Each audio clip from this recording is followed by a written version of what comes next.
DIT Community Links programme was established 15 years ago this year, and its main objectives is to help in the alleviation of educational disadvantage here in Dublin City, but also on a national scale, and indeed we have programmes on an international scale as well. So the way the programme works is that we link staff and students with underserved or disadvantaged community organisations to work on collaboratively designed projects which are mutually beneficial. So they would meet the learning needs of the students in terms of their coursework and the modules that they're taking, and then they also meet the needs of the communities in terms of working towards the goals of the kind of work that they're doing.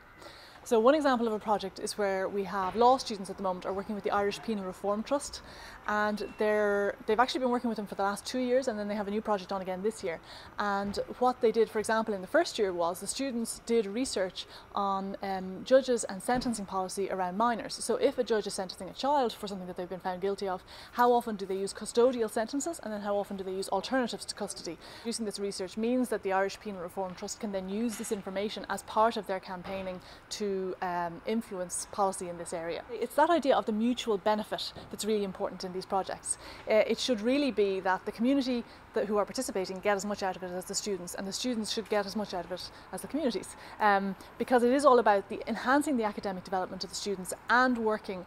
towards the goals of the communities at the same time. The DIT-based programmes, this is where one of them is the Access Service. And here we bring young people from disadvantaged backgrounds into DIT without necessarily having the requisite number of points. That's based on the premise that they can't compete equally in the Leaving Cert with their advantaged peers because of lack of financial and other resources.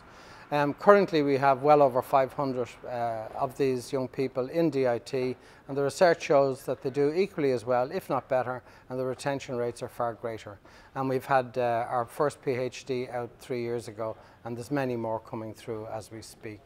We thought that it would be a good opportunity to link in with Innovation Dublin, because this way of students collaboratively engaging with communities is quite innovative, and not only that, but there's quite a